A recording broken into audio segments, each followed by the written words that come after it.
Klein. Ele é historiador e ex-presidente da Federação Espírita do Estado do Ceará. É responsável por organizar o Centro de Memória Viana de Carvalho, agremiação que visa resgatar a história do espiritismo no Ceará. Ele também já escreveu biografias sobre a vida de Bezerra de Menezes, Viana de Carvalho, Chico Xavier e Divaldo Franco.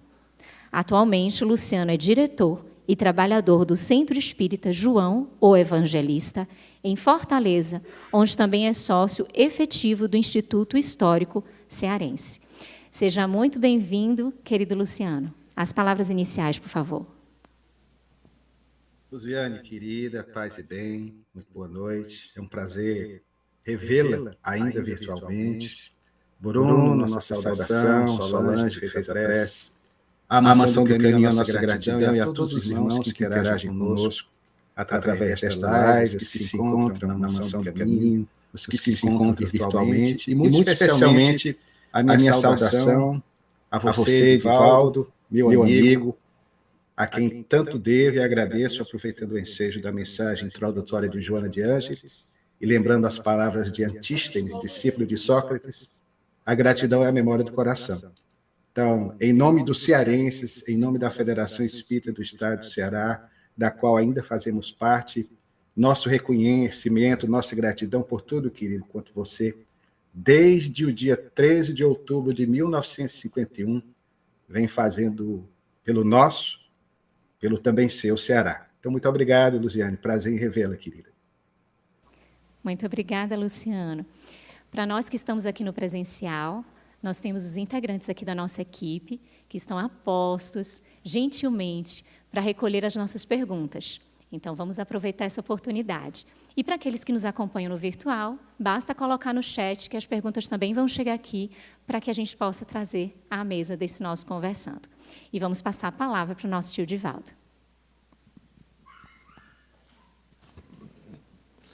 Senhoras, senhores, queridas irmãs, queridos irmãos espíritas, caras amigas, caros amigos que nos acompanham pela Web TV Maçã do Caminho, nossos votos de muita paz.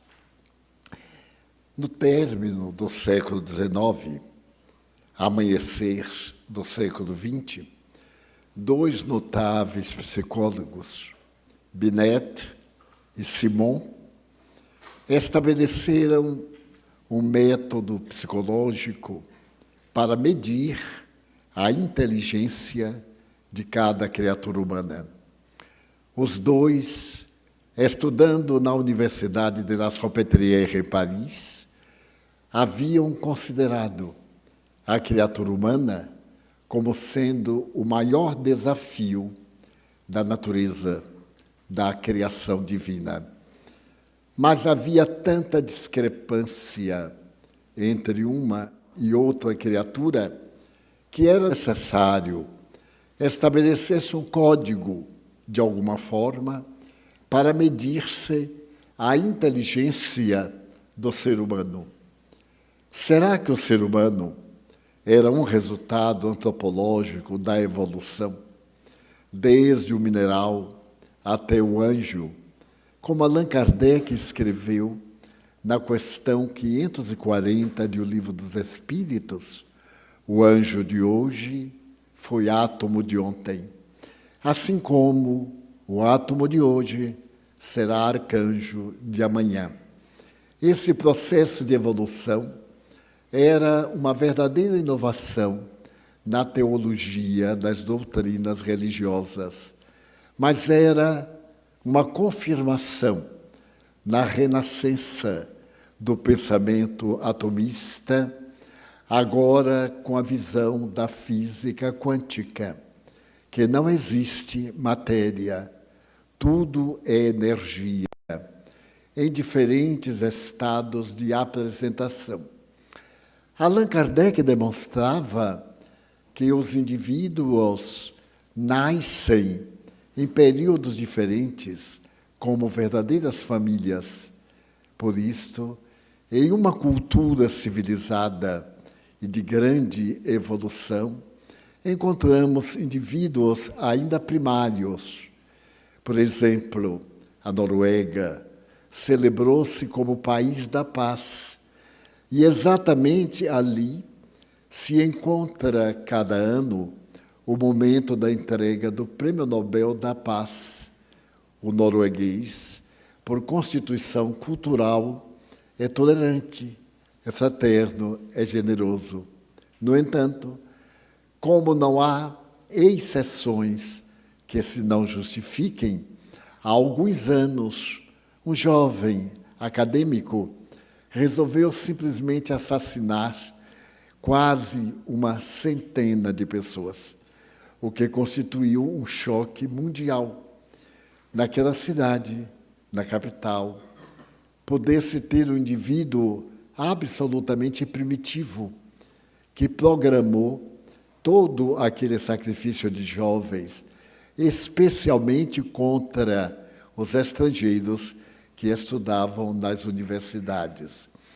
É que os espíritos mais velhos são naturalmente melhor dotados de conhecimento, porque Deus nos cria a todos, simples e ignorantes.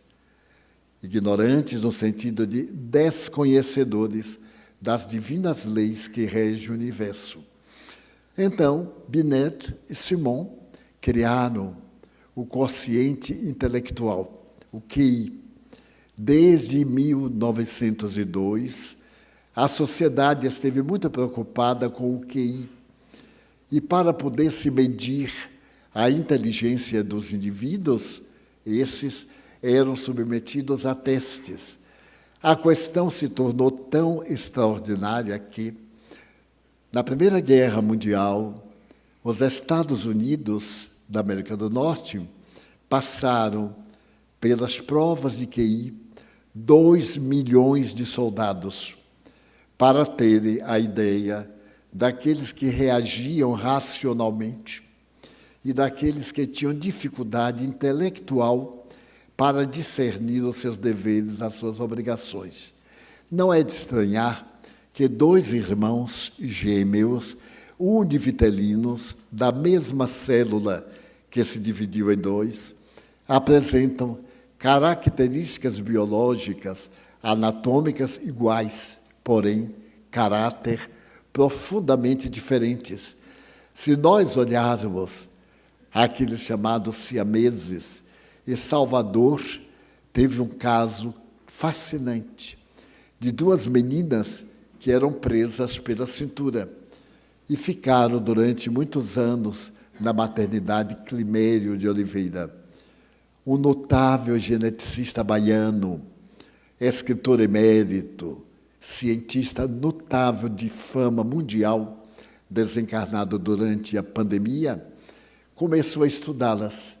E as 2 odiavam-se, brigavam. Era necessário amarrar-lhes as mãos para que não se despedaçassem.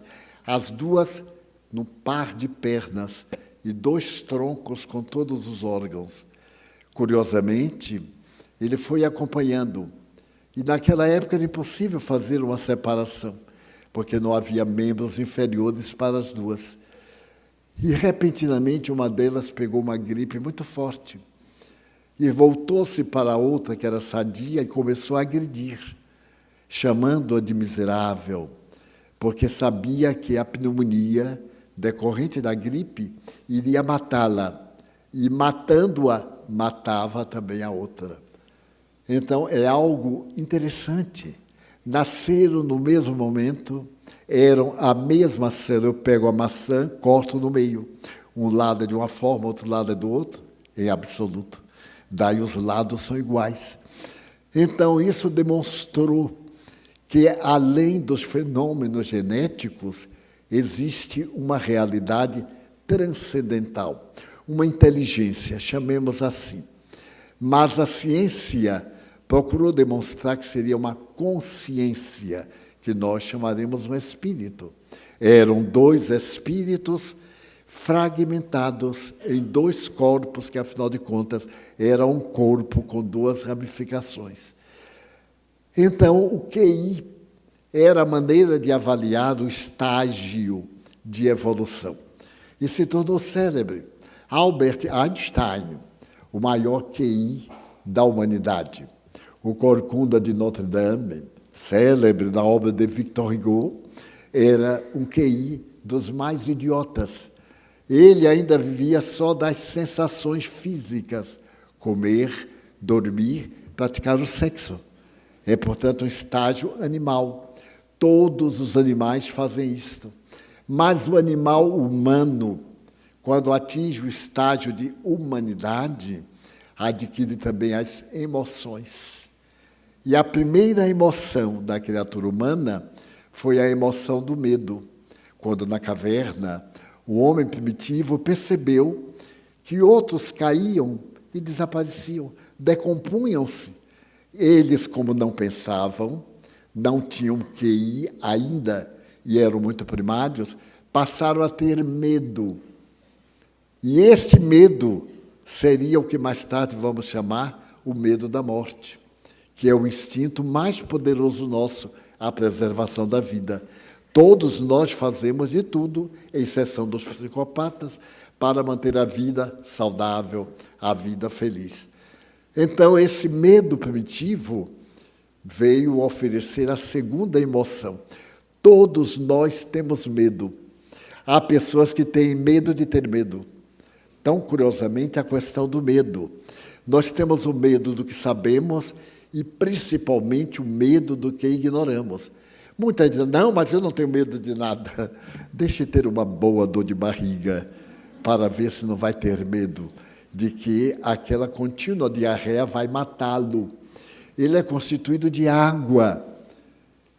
69% do nosso corpo é de água, 31% de sais minerais e 1% de uma substância até hoje não conhecida.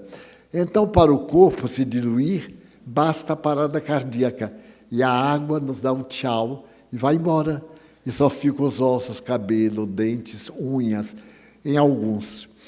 Então, a segunda emoção foi a ira, porque toda vez que a gente tem medo, a gente fica com raiva. Sobe aquela ira, é uma descarga de adrenalina que é dada pelas nossas glândulas suprarrenais. Então, se a gente está aqui com medo, esfria as mãos. Eu, curiosamente, sou diferente, eu fico pálido com as mãos quentes. Há pessoas que ficam com as mãos geladas, que dão um tremor interno, outro tremor externo, ou que simplesmente rilham os dentes. É adrenalina. Essa adrenalina produz a ira. A ira pode ser o ódio, a vingança, a perversidade.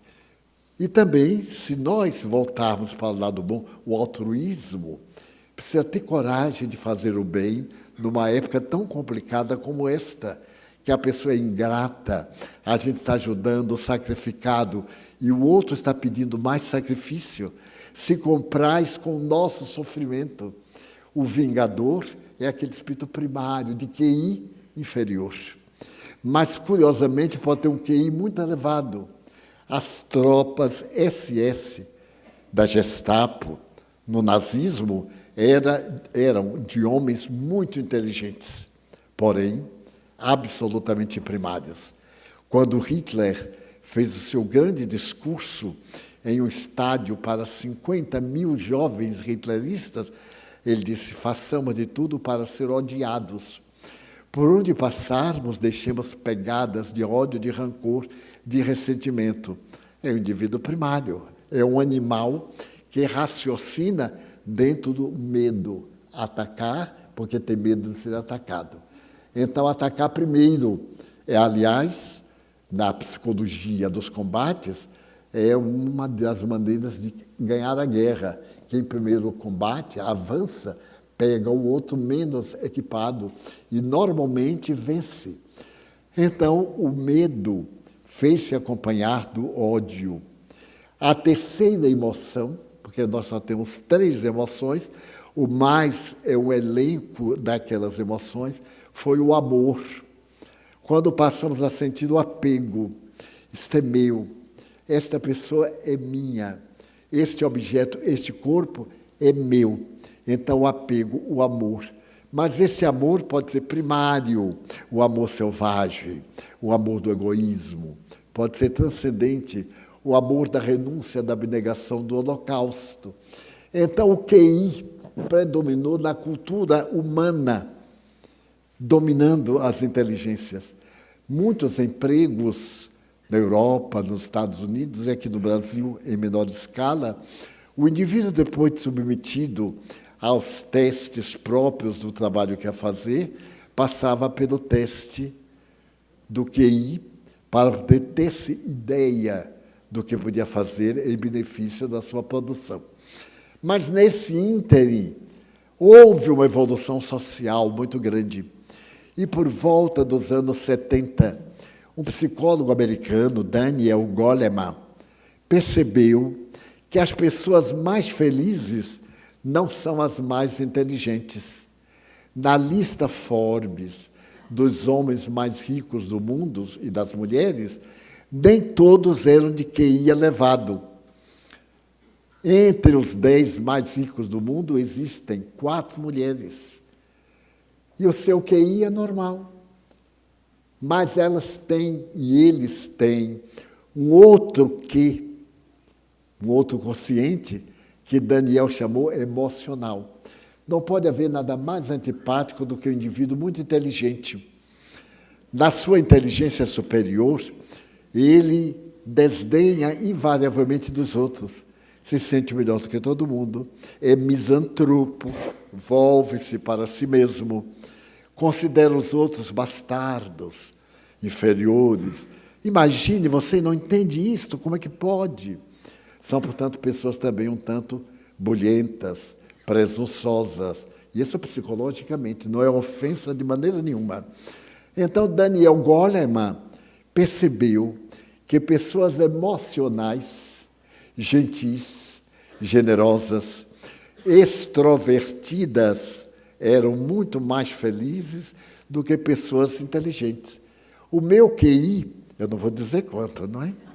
De jeito nenhum. O meu QI é de uma pessoa do pau da lima. Mas o meu sentimento emocional é um pouquinho diferente. Eu adoro gente, eu adoro bicho, eu adoro árvore, eu adoro pedra, tudo, adoro tudo. Emocionalmente, eu vivo aspirando desde criança. Eu era muito sociável, tinha muitos inimigos, porque eu era meio frágil, e naquele tempo não era bullying, era bofetada mesmo. Tomei muito bullying, que é a palavra chique da atualidade. E ainda hoje, alguns bullying, de vez em quando a internet me dá uma boa surra, eu não dou importância, porque eu me conheço. E aquele que falar qualquer coisa de mim, por mais que ele me conheça, não me conhece. Porque nós chegamos a um ponto que não sabemos quem somos. Somente sabemos quem somos na hora. Eu conheço pessoas calmas que cometeram crimes hediondos, o momento.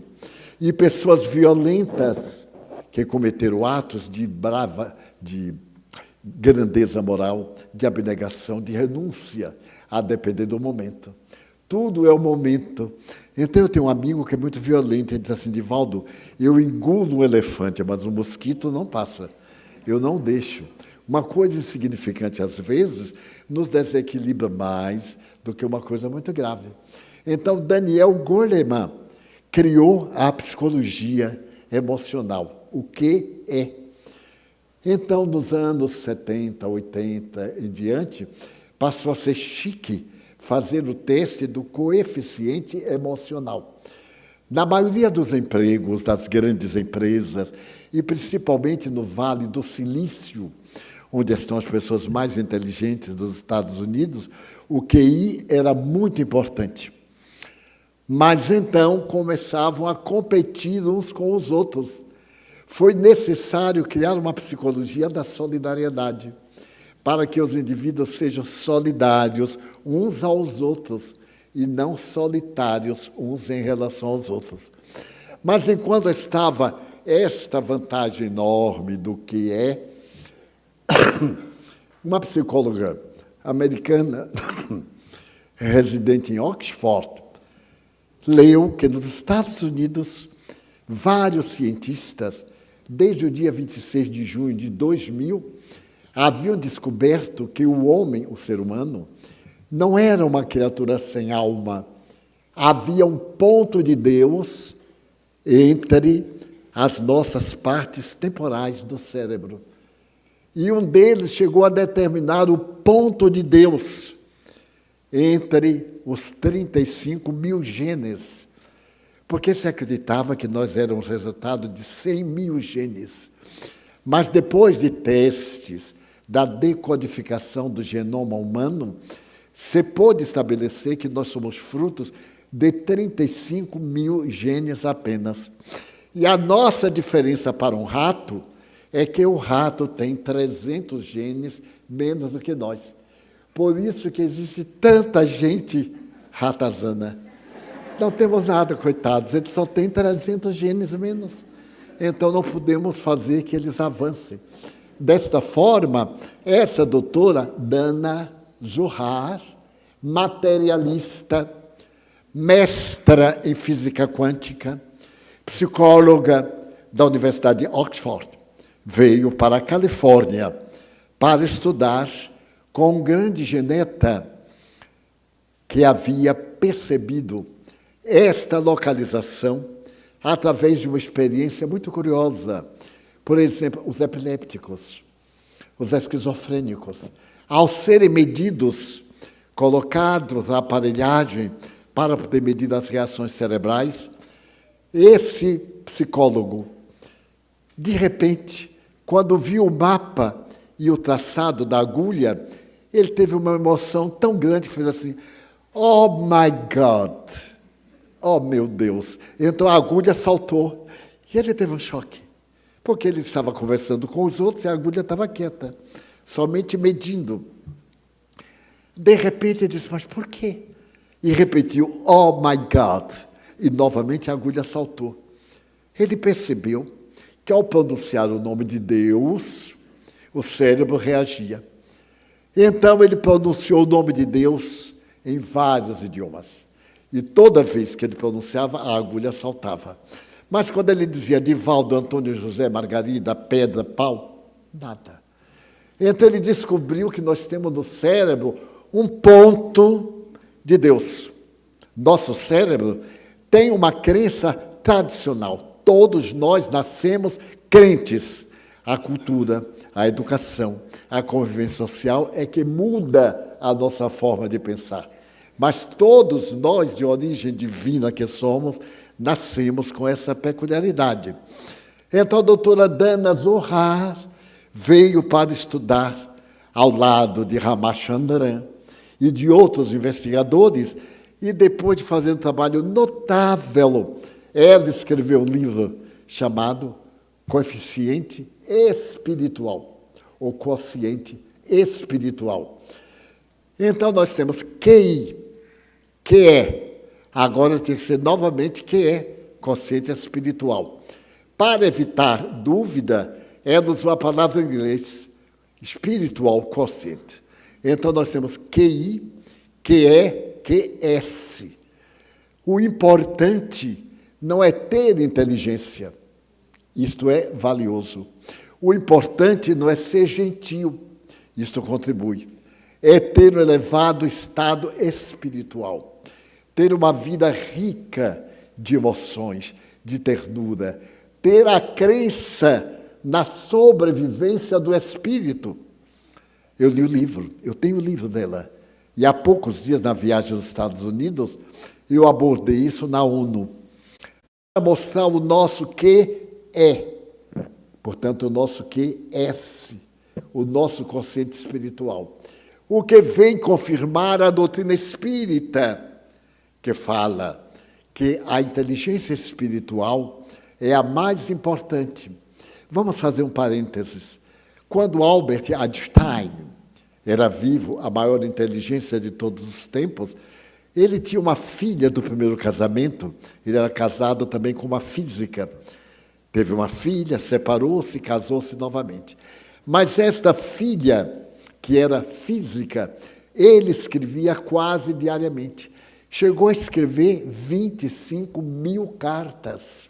E ela, de nome Lierge, ia colecionando as cartas do pai. E para não perturbar o pai, ela nunca falou da sua intimidade com o pai da física quântica universal. E numa dessas cartas, porque ele morreu, e ela tinha ordem de só publicar as cartas 30 anos depois da morte dele.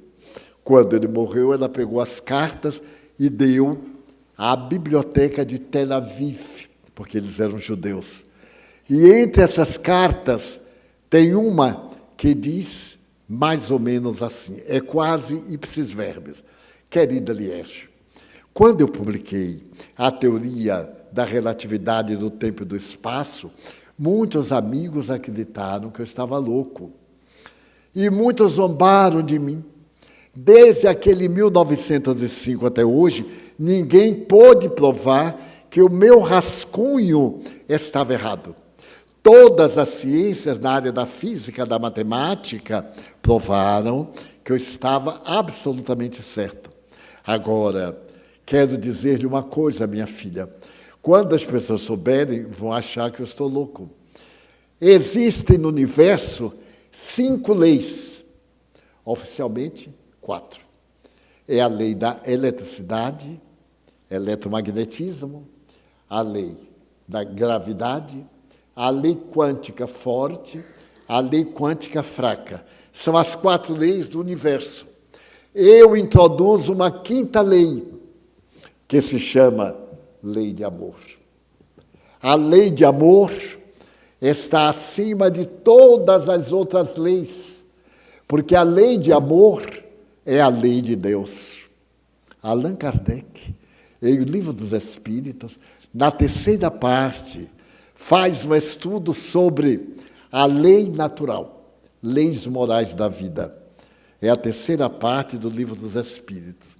Então ele diz que a lei natural é a lei de amor, é a lei universal, a lei que une os universos, que reúne as galáxias, que equilibra, é a lei de amor. Então as pessoas, quando souberem que eu disse isso, vão achar ridículo, mas é uma grande verdade. Allan Kardec havia dito exatamente isso, em outras palavras, em 1857, quando publicou o Livro dos Espíritos. Vige no universo a lei de amor. Mas qual é essa lei de amor? É a lei preconizada por nosso Senhor Jesus Cristo. O mandamento vos dou, que vos ameis uns aos outros quanto eu vos tenho amado. Jesus é o símbolo, é o protótipo do amor. E quando João, evangelista, estava no exílio, idoso, com quase 98, 100 anos, e não podia mais falar aos que o visitavam, aqueles que entravam na furna, porque ele estava no exílio, pelo fato de ser cristão, o imperador de Roma mandou para o exílio, e então iam falar com ele e perguntavam, então você que viveu com Jesus, que foi o discípulo amado, o único que não foi para o holocausto, o que é que Jesus falou mais importante? E ele dizia assim, que nos amemos uns aos outros. Até um dia que um apressadinho, deveria ser brasileiro, foi visitá-lo, e quando ele falou, Jesus falou que nos devíamos amar. A pessoa disse, mas só isso? Ele disse, está vendo? Você não tem nem a paciência de me amar, ficou irritado. Então, que nos amemos uns aos outros. É o QS, é o Espírito. E mais tarde, quando Allan Kardec apresenta a doutrina espírita, ele estabelece como código moral a lei da caridade. Fora da caridade, não há salvação. Não é o reino, não há equilíbrio. Ninguém tem paz se não pratica caridade, porque a caridade é a mãe da fé e da esperança. Só podemos fazer a caridade se tivermos fé, se tivermos esperança, que isso é bom, mas, sobretudo, se tivermos amor. Então, quando nós amamos, a caridade é espontânea, é o amor que se estende, que ilumina as criaturas humanas. Então, nestes dias atribulados, com tantas dificuldades, todos nós temos problemas, sem exceção. A única exceção é Jesus. Que fazer? Qual a melhor maneira de nos comportarmos? Fazer ao outro o que gostaríamos que o outro fizesse. Não trairmos, não submetermos, não impormos, aprendermos a sorrir. A pessoa olha e nos diz um desaforo, e a gente diz assim, coitadinho, ele é psicopata, e fica rindo. Ele está pensando que a gente é idiota, mas a gente também está pensando que ele é idiota. É a lei de amor funcionando. E eu lhes falo isto por experiência também pessoal. Porque para chegar a 95 anos e etc., daqui a pouco eu faço 96, mas eu estou segurando para não chegar a 96. Então, a gente já passou por quase tudo. De vez em quando eu ainda não vi tudo. Ainda sempre acontecem loucuras que a gente nunca viu. Mas para chegar a 95, só teve uma solução: abaixo. E achar que o outro sou eu que está nele. Então, não devolver o mal que nos façam. Porque se eu devolver o mal, eu sou igual a ele. E se eu não devolver, eu sou melhor do que ele. E a melhor maneira de vingança, entre aspas, é fazer que o outro note que quanto mais ele nos persegue, mais a gente engorda. E é horrível, porque devia emagrecer. Porque quando Eva se negou a atender ao demônio, que dizia, coma maçã, ela disse, não posso, Deus proibiu. Sabe por que Deus proibiu? Porque se você comer a maçã, você emagrece. Aí Eva comeu a maçã. E aí a coisa toda desandou. Daí quem come maçã até hoje, e uma folha de alface de vez em quando, uma só, fica magro, aqueles manequins lindos, tuberculosos, que desfilam. Então a lei de amor é a que nos deve sustentar com ou não religião.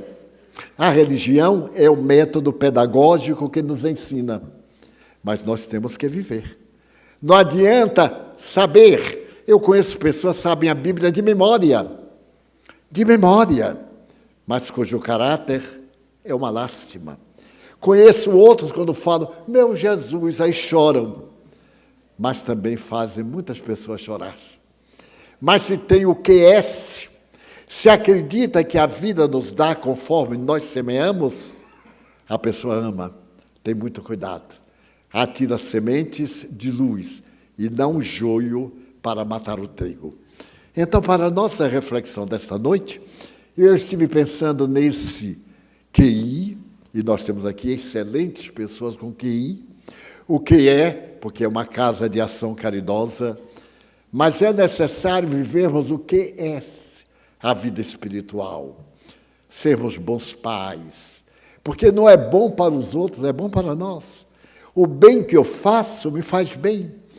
É uma velha canção, cantada por uma antiga religiosa chamada Dominique.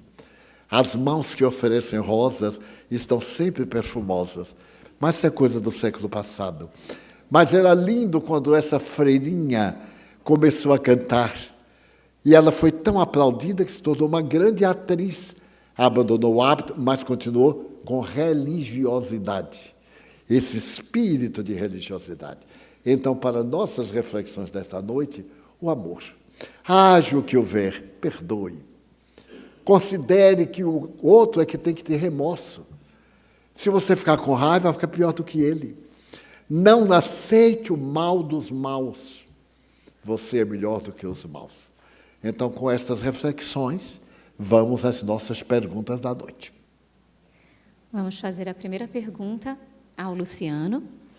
É uma pergunta do Clóvis, Luciano. Ele diz assim: será que algumas pessoas não exercem a mediunidade por terem medo de assumir responsabilidades?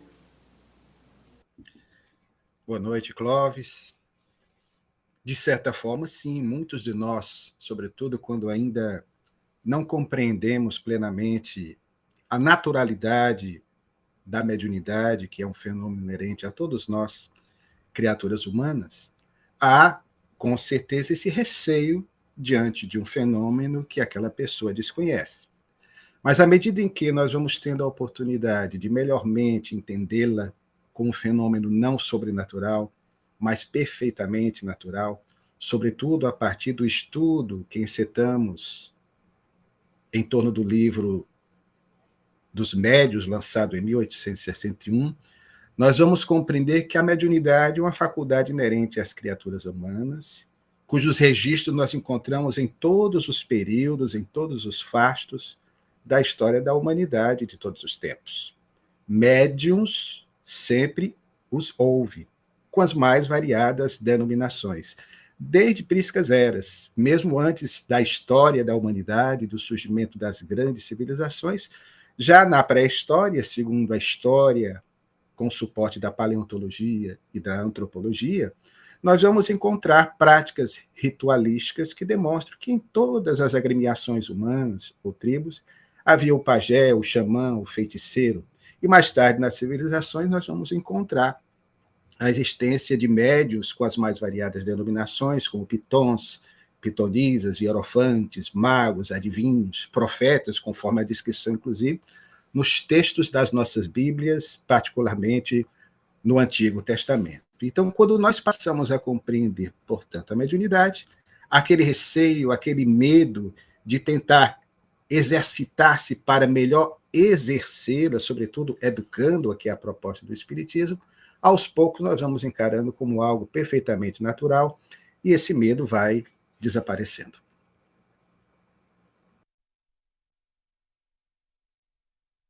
Cedo, como bebês e crianças, são espíritos mais evoluídos? Ou o tempo que passamos no mundo físico não tem relação com o nível de evolução do espírito? As desencarnações, chamadas prematuras, não obedecem a critério de evolução dos espíritos, mas são complementos às reencarnações que foram interrompidas. Imagine na minha idade se eu suicido. Então, eu ainda teria alguns anos ou meses para cumprir. Então, eu reencarno. E logo na primeira infância, inesperadamente, por uma doença talvez genética, eu termine por desencarnar naquele período que eu furtei, que eu interrompi a encarnação anterior. Uma irmã minha suicidou-se em 1939. Em 1972, 33 anos depois, minha mãe desencarnou e foi amparar minha irmã, que sofria a perseguição do obsessor que a levou ao suicídio. E a partir de 72, a minha irmã, que sofria muito aquele adversário cruel, começou a melhorar. E a minha mãe rogou aos guias espirituais, a nossa Joana de Ângeles, que pediu a São Francisco de Assis, que pediu ao Senhor da Vida, para que ela reencarnasse. E ela reencarnou. Ela havia ingerido um tóxico que a matou em 5 minutos. Ela tomou caldo de cana com 2 substâncias tóxicas e morreu em pé no caldo de cana. Então, ela morreu com 26 anos. Pela lei natural, ela deveria morrer entre os 30 e 31 anos. Nós nunca temos uma ideia exata. No Evangelho diz o seguinte: nem o filho sabe da hora, só o pai. Daí essas premonições, essas profecias, tudo é um pouco de aventura. Como nós gostamos de fantasia, então quando anuncia, um cantor vai morrer no Brasil. O que não falta no Brasil é cantor. E, de repente, morre um gatinho qualquer. Então, está vendo a profecia? E etc. Essas profecias não são exatas. São tanto de aventura, de desconhecimento das leis divinas. No caso em pauta, minha irmã, suponhamos, deveria ter uma morte normal aos 30 anos. Ela matou-se aos 26, ficou devendo 4. Reencarnou-se com uma problemática de lábio leporino bifocal, porque o veneno destruiu o perispírito, aquele corpo intermediário. E nasceu aqui no Pau da Lima. Foi trazida pela mãe, que era catadora de lixo, morrendo, porque se alimentava de sopa de papelão. Aqueles papelões dos bares, dos restaurantes, a mãe catava, limpava e com aquela gordura fazia sopa, botava sal para ela e a filha. A filha era uma coisa tremenda. Mas quando eu fui chamado pelo porteiro para ver, aquela criancinha afrodescendente, magérrima, já deveria ter uns 10 meses para 1 ano. Então, nós recebemos, amparamos a mãe, colocamos como nossa funcionária e pegamos a criança e colocamos aqui na nossa casa. Pois bem, ela foi crescendo. E os espíritos me disseram assim, não queira mudar a problemática do lábio leporino, porque logo hoje se pode modificar e mudar a estrutura da face. Ela tem que sofrer esta imposição da vida. Quando ela completou 4 anos, eu já contei isso 1000 vezes, mas é que eu acho tão fascinante, aquele toquinho de gente, bem escurinha, estava debruçada em nosso jardim, que é muito bonito, a sala do jardim de infância, em contato com a natureza. As janelas são janelões baixos, eles dormem, eles fazem refeição, eles correm, sabe como são crianças. E então eu fui passando, e ela gritou assim, Didi, feiosa, Didi, eu tive um choque, porque a única pessoa no mundo que me chamava Didi era essa minha irmã. Os outros chamavam Di simplesmente. Eu então parei, olhei para ela e ela me chamou. Eu disse, quem é Didi? Você. Eu disse, mas como Didi? Didi, eu sou Nair. Eu disse, mas Nair é um nome lindo, e daí? Eu sou Nair, aquela que lhe chamava Didi. Eu fiquei encantado, né? Era uma prova, eu já tinha, porque minha mãe me avisou, mas eu já tinha, e agora, diante desse fato, então, muito bem, fui, e por hábito eu a carregava como carrego os outros, sem exceção. Então, eu adoro carregar criança. Mas crianças tomadas banho, com talco, naquele tempo ele botava assim, a pulsa de pó de arroz, subia aquela nuvem. Hoje não tem mais isso, né? Tudo é diferente. Mas naquele tempo, era uma beleza. E então, perfumadozinho com água de colônia, daquela água de colônia que a gente passa aqui no Pau da Lima, a gente sente o cheiro, aquela coisa.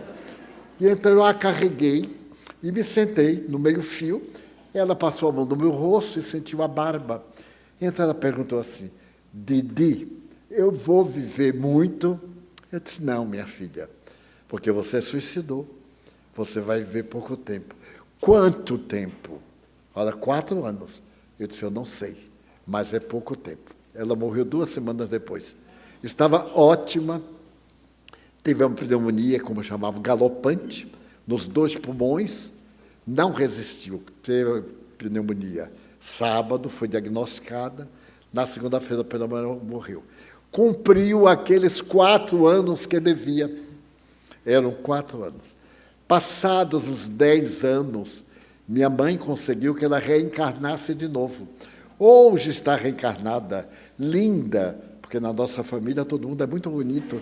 Então, ela é linda, minha irmã querida. Ela está hoje com uns 16 anos de idade. Mas ela sabe que é a reencarnação daquela Nair, de Nair, minha irmã.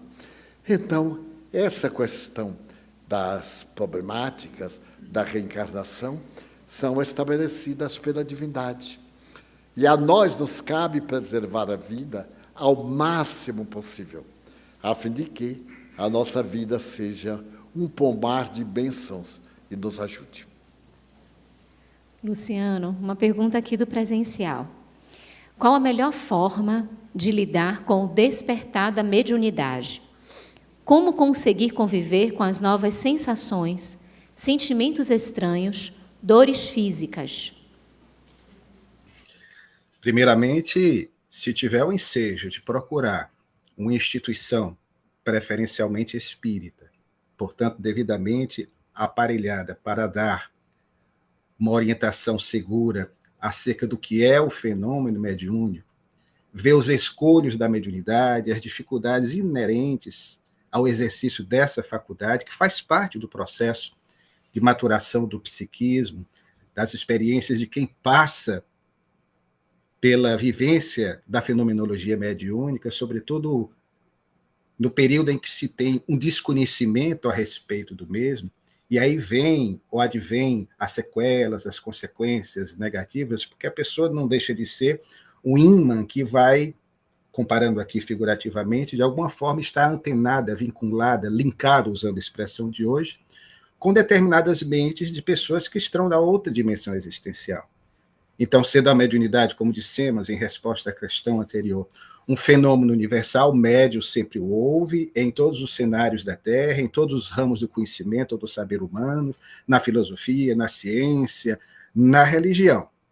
Mas com o espiritismo que veio no momento certo, em face do contexto tumultuado do século retrasado, que foi o 800 ou o século XIX, para jogar luzes acerca desse fenômeno, é que nós passamos, portanto, a compreendê-lo de uma forma mais concisa, objetiva e natural. Então, a recomendação ideal seria, na condição de espírita há 38 anos, iniciados na doutrina sistematizada por Allan Kardec, através da Mocidade Espírita Joana de Ângeles, idealizada por um grande conterrâneo de Divaldo, o baiano cearense, ou cearense baiano, bem-vindo da Costa Bela, a quem particularmente muito devo, nós sugeriríamos que tivéssemos a oportunidade de estudar o fenômeno mediúnico, porque conhecereis a verdade, quem diz é ele, Jesus, a referência maior às nossas vidas, e a verdade vos libertará. À medida em que nós passamos a conhecer melhor o fenômeno mediúnico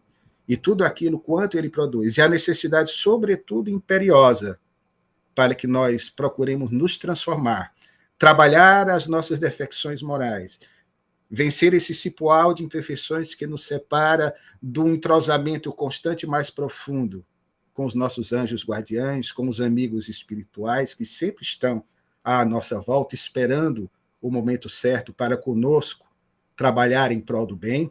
Quando nós nos transformamos, porque esse é o grande escopo do Espiritismo, em pessoas melhores, certamente essa mediunidade vai fluir mais naturalmente, mais espontaneamente, sem tantos escolhos, sem tantas tensões, tantas dificuldades, embora os problemas inerentes que exige daquele que exerce a mediunidade uma vigilância e uma oração permanente ao longo de toda a sua existência.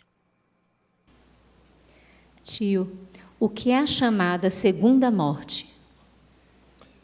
A segunda morte é quando a pessoa se desapega direta ou indiretamente dos valores materiais. Porque vem a morte biológica, é a primeira morte no caso. Mas à medida que nós vamos percebendo a vida na sua grandiosidade, nos desapegamos daqueles objetos materiais, daquelas sensações humanas, e passamos a experimentar uma vida em triunfo. Tradicionalmente diz que é a segunda morte.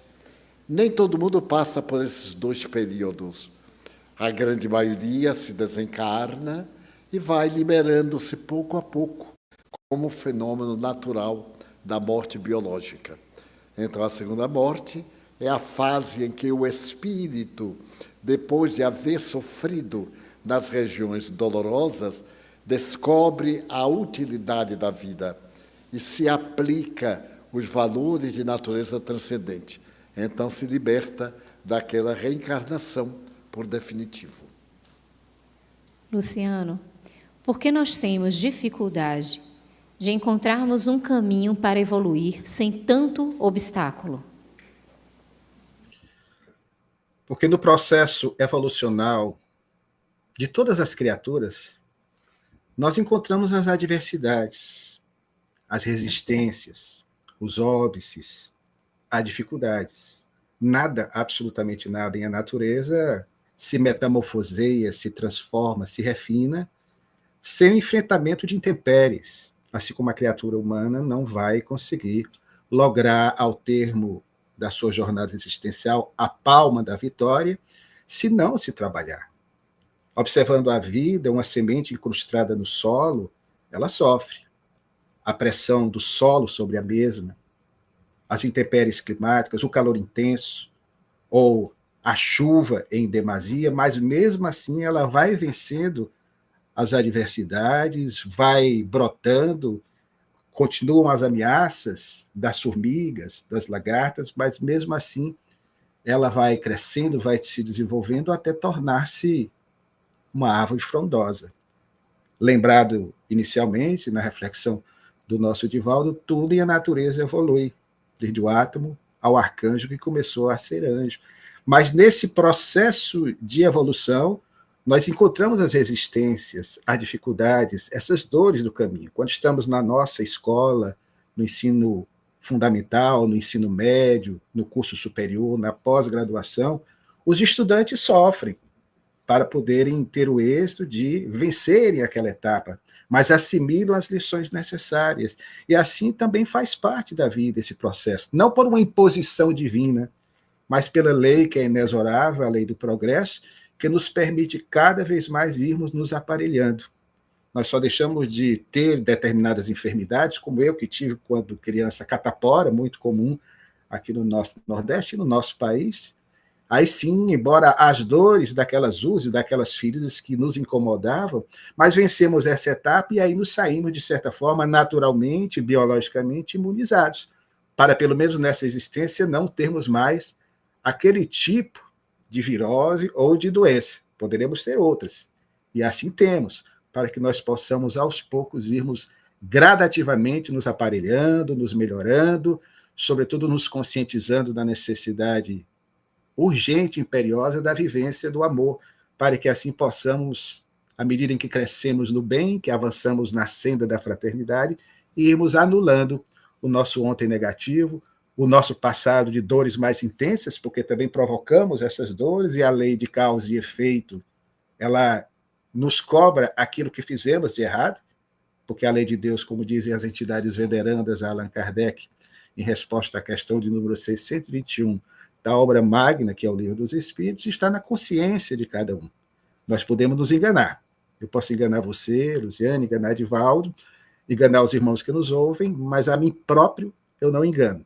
Mas quando nós tentamos nos enganar, de alguma forma, inevitavelmente, como aquele termômetro do célebre peru, coitado do peru, da Sadia, do final do ano, embora façamos aqui a propaganda da marca, mas de qualquer marca que seja, da preferência dos que nos ouvem, mas aquele termômetrozinho que se projeta é uma indicação, é um alerta para que algo, de certa forma, ou está no ponto ou passou do ponto, mas que nós precisamos ter a necessária atenção para darmos consecução ao nosso projeto e ao nosso processo de maturação psicológica e espiritual.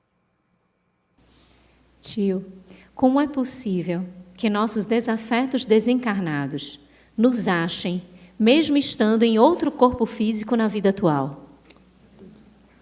Como é possível que nossos desafetos desencarnados nos achem, mesmo estando em outro corpo físico na vida atual? Pela sintonia. Nós somos atraídos pela lei de sintonia. O semelhante atrai o semelhante. Então, nós temos faixas vibratórias nas quais nós transitamos. De acordo com as minhas paixões positivas e negativas, eu emito ondas eletromagnéticas para entrar em contato, para atrair, para repelir. E essas ondas vão sintonizar com aquelas do meu inimigo, que está também me procurando. E automaticamente, em determinado momento, há uma sintonia, uma sincronização do meu com o pensamento do meu adversário, mas também das pessoas queridas.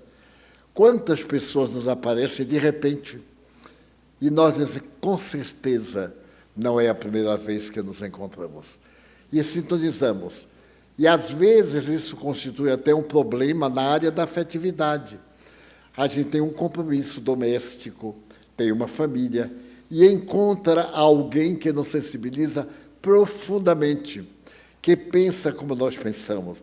Daí o povo diz, é minha alma gêmea. Não tem alma gêmea. É minha alma afim, porque não tem almas metades para completarem. Então, nós encontramos uma alma que nos ama e que chegou um pouquinho atrasado, porque a gente não merece a felicidade na terra por enquanto. Então, conduzamos a nossa cruz com quem estamos, transformemos essa atração em fraternidade e sejamos profundamente felizes. Há poucos dias eu tive uma experiência muito interessante. Eu, com a minha idade, tenho meus problemas de colunas, sou colunável, tenho sempre hérnia de disco, acho chiquérrimo. Já operei 2 vezes, agora não dá mais para operar, não tenho que operar. E então eu estava com o médico e ele me disse: Divaldo, eu quero lhe apresentar a minha primeira esposa. Eu não sabia. Ela é espírita e então é minha sócia na empresa que nós montamos. Ele chamou-a, ela veio sorridente, já me conhecia, e disse: pois é, nós não demos certo no casamento. Separamos, ele tem outra pessoa, eu também, e somos excelentes amigos. Como marido e mulher, era um pouco gato e rato, Tom e Jerry. E agora, como amigos, nós somos formidáveis, porque não temos mais aquele instinto da posse, o ciúme, o drama de perder a pessoa, porque também já encontramos alguém que preenche o coração.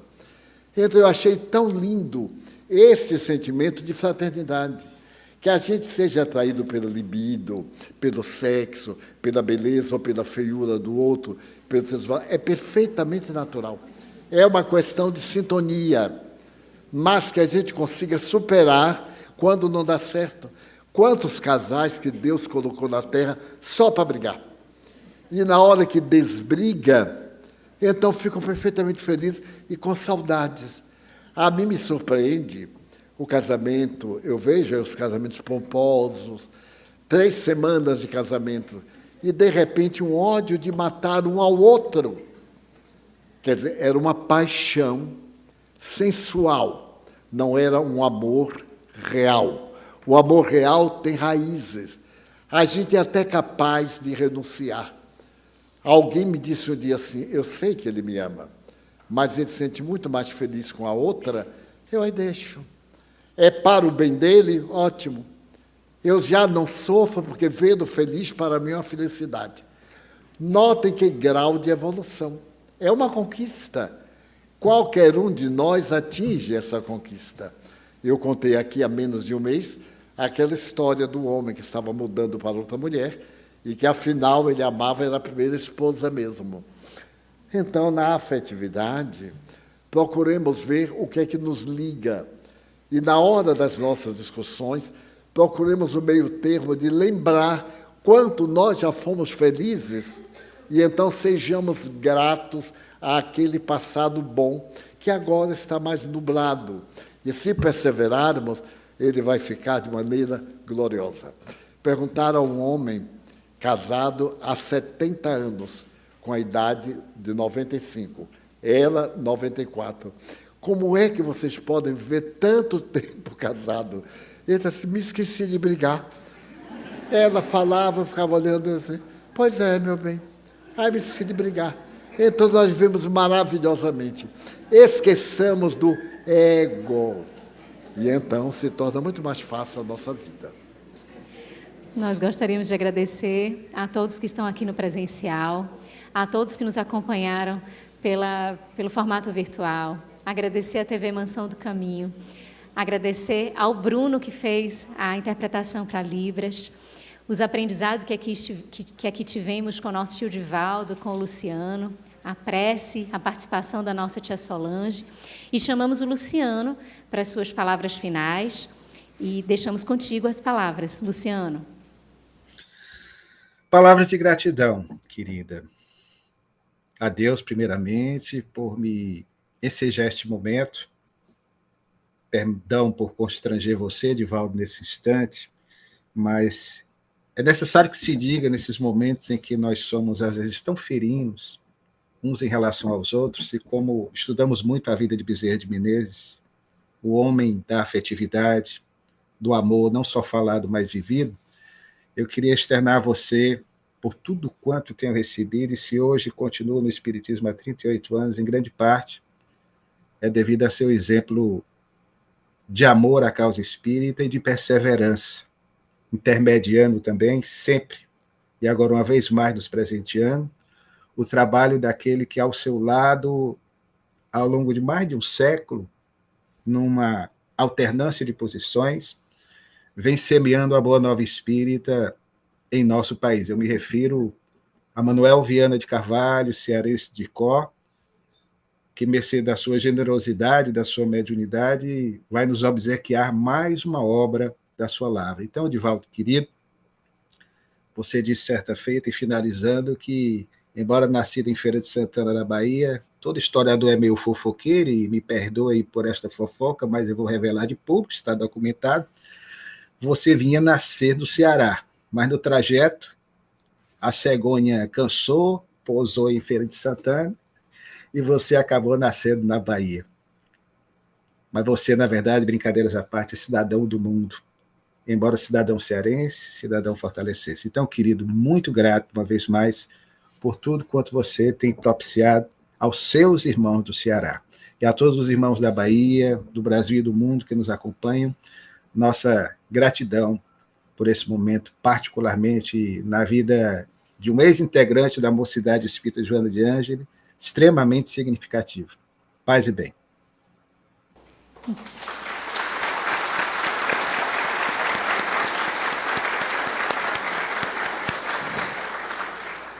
Gratidão, querido Luciano, e passamos a palavra para o nosso tio Divaldo, para a etapa final da nossa reunião.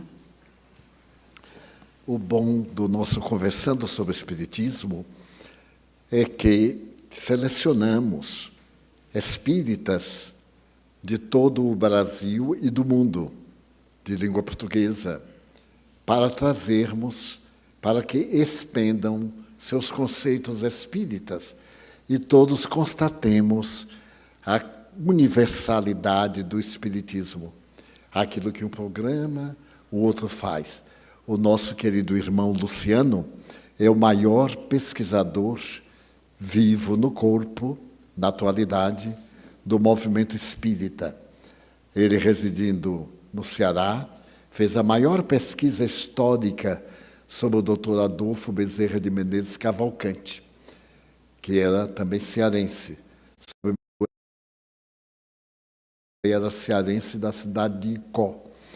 E é um trabalhador, funcionário do Colégio Militar, de cultura erudita, e que nos traz essa confraternização. Mas agora é o nosso momento de espiritualidade sentida. Vamos preparar-nos para a etapa final, pedindo aos nossos colaboradores de passes para que tomem os seus lugares e nos transmitam as energias saudáveis que necessitamos para voltarmos para casa, cheios do espírito de fé, de paz, de alegria, de confiança, que nunca estamos a sós. Senhor de misericórdia, nós te suplicamos pelos companheiros de mediunidade que se dedicam à arte e à ciência da cura, trabalhando suas energias para que possam ser úteis a todos nós, os necessitados. Nós te suplicamos, Senhor, que nos abençoe a cada um de nós, aos nossos problemas, abençoes a nossa família, as dificuldades do lar, neste momento de conflitos. Nos inspires paciência, tolerância, alegria de viver. Nós te pedimos, Senhor, por aqueles a quem amamos, aqueles que fazem parte do nosso grupo familiar ou não, mas que estejam vinculados pela afetividade. Também te rogamos pelos nossos adversários, aqueles que tentam prejudicar-nos e até realizam atividades doentias. Tem piedade deles, que estão em falta perante a consciência cósmica. Queremos pedir, Jesus, pelos suicidas, que não tiveram tempo de dar-se uma nova oportunidade, e descambaram pelo abismo do autocídio. Tem misericórdia deles, os sofredores. Abençoa esta tua casa e todas as casas que operam no bem. Mas faze que aqui em nosso santuário a tua misericórdia seja sempre presente, beneficiando-nos a todos na conquista da nossa paz interior. Também te pedimos que abençoes a nossa água para que ela adquira propriedades curativas, qual aconteceu em Caná, no matrimônio, quando mudaste a estrutura do líquido em medicação para os presentes às bodas. Faze que a paz seja apanágio da nossa vida, que nos caracterizemos pela harmonia, pela tranquilidade, pela fé em abundância. E essa é a nossa gratidão, suplicando pela paz do Brasil, pelo nosso governo, para que haja com justiça, benignidade, em favor do progresso do nosso país, pela paz no mundo tão conturbado, mas no qual teremos que viver e implantar o teu Evangelho do Reino. Assim, agradecemos, Senhor, esta pausa durante a nossa semana para evocar-te, para meditar em torno do teu Evangelho.